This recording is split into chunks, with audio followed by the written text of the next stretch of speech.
Olá a todos, eu sou Helder Raimundo, historiador, pedagogo e escritor. Mas, parafraseando Jorge Luiz Borges, sou sobretudo um leitor.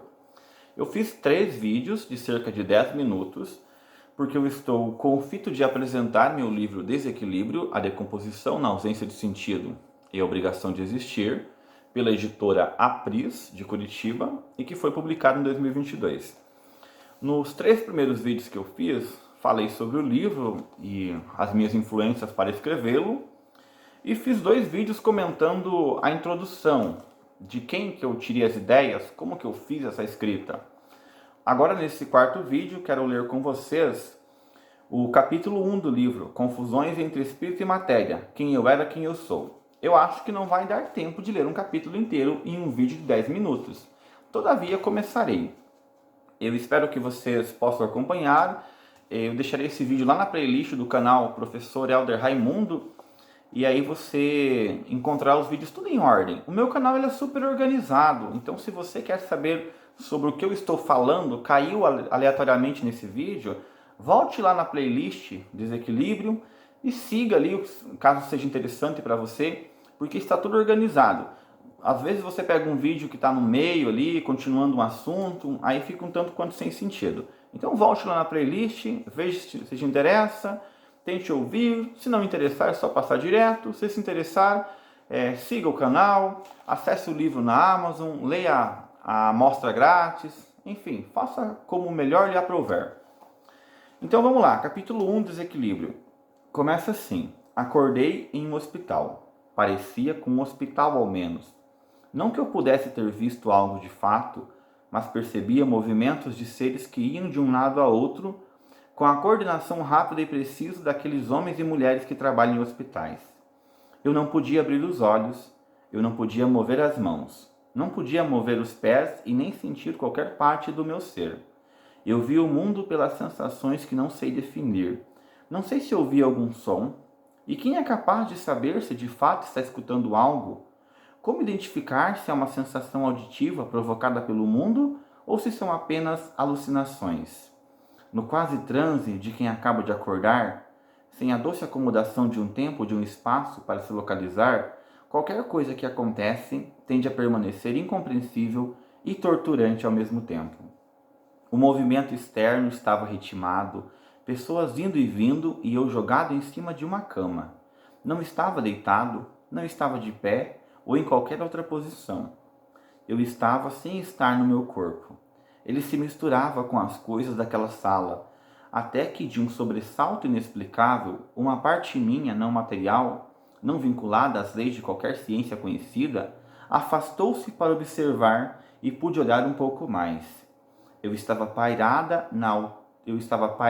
na altura do teto, contemplando algo indiscernível que jazia junto de um leito.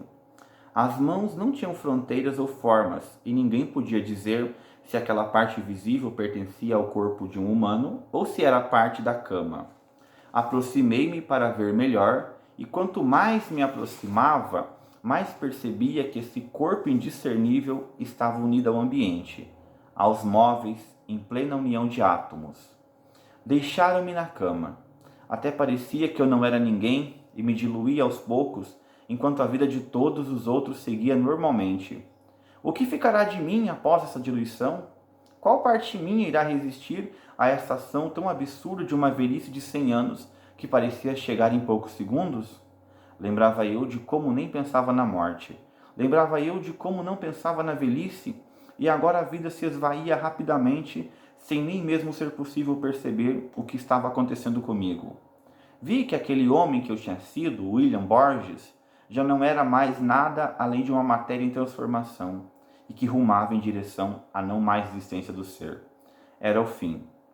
O corpo se liquefez completamente e, pela importância extrema que eu dava para a minha própria existência, recusei a partir e permaneci em um limbo que não era material, que não permitia mais intervir em qualquer existência viva, mas ainda havia uma morte para a qual eu não estava pronto. A morte total. A morte do ser que havia existido, o esquecimento da memória de todos aqueles com os quais vivi nos últimos anos. Algumas de minhas partes físicas foram arrancadas antes de diluir, acho que chamam isso de doação de órgãos ou coisa parecida, e percebi que o meu espírito começava a se partir a cada saída desses pedaços, como se o espírito daqueles que receberam meus órgãos estivessem devorando o meu próprio. Tudo parecia estar acabado e a consumação rumo ao nada era inexorável. Recolheram-me os restos e soube, mais por uma sensação do que por entender o que se passava no mundo terreno, pois minha percepção espiritual, vagando pelo universo da matéria, via-se constantemente perturbada pela imensidão de espíritos desgarrados que, como eu, haviam deixado a existência recentemente. Soube a provável causa das mortes, uma doença viral que abalara todo o planeta e que fazia com que a morte fosse banalizada, os ritos funerários esquecidos e os cuidados com a vida fossem negligenciados, pois bastava culpar o vírus e se livrar de qualquer acusação. Não teve velório, não teve despedida, como uma folha que cai, como uma árvore cortada e apodrecida, ou como um animal assassinado para servir de alimento. Assim foi a minha passagem, e retiraram tudo o que podiam, até ficar somente o imprestável. Não sei explicar o que estava acontecendo, não sei se vi o corpo se diluir por causa da impossibilidade de conciliar matéria e espírito, ou se realmente os seres materiais não são capazes de ver verdadeiramente o mundo. E, na verdade, todos nós estamos perdendo matéria, perdendo energia espiritual enquanto outros levam parte do nosso ser. Pensei por instantes sobre perdas que tive e a necessidade de lidar com essas perdas antes de partir. Partir para onde? Não faço a mínima ideia, mas é sempre assim. Nada sei do presente, desse meu estado de pós-morte, e olharei para o passado, porque no passado eu tenho as respostas. No passado eu sei o que devia ter feito e no presente eu nada mais faço. Lembrei de coisas adiadas, da vida não vivida, do beijo não dado e de muitas possibilidades de realizações que não foram realizadas porque eu precisava esperar. O meu espírito está em desequilíbrio. Ele paira de modo perturbado nas fronteiras do não ser, em busca de reconstrução do que eu era, do ser que eu sou. É preciso ser antes de deixar de ser? O que ficará na lembrança dos outros? Afinal, o que isso importa? O que ficará em minha lembrança? Quem eu fui? Enfim, tudo acabou e acho que nada mais irá existir. Mas por que esse espírito ainda está pensando? Por que refletir sobre coisas passadas? Em meio ao desequilíbrio de um não ser, uma voz de trovão, Deus? Não era o Deus, não era o cristão, aquele com forma humana, mas era um ser ciclônico que arrebatou meu espírito parado no ar e girou, até que me vi observando os primeiros momentos da minha existência. Vi meu nascimento, senti o incômodo da sensação de sujeira, quando o cordão umbilical foi cortado e o ciclone me disse: é necessário narrar sua vida para que você possa viver de novo. Percebi que as regras estavam dadas. A morte era a libertação de uma carne que não mais podia comportar a vida. Após a morte, o espírito continua pensando, mas perde aos poucos a capacidade de contemplar o futuro do mundo. É um espírito que vê o passado. Era preciso reviver a própria história, do nascimento até a morte, e a narração servirá de referência para outro William Borges que terá uma vida parecida à que tive. Talvez não com o mesmo nome que eu, mas com os mesmos atos.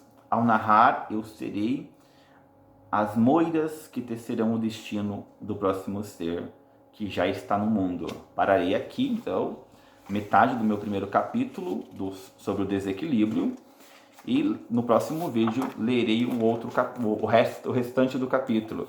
Eu estou no primeiro ainda, que é confusões entre espírito e matéria, quem eu era, quem eu sou.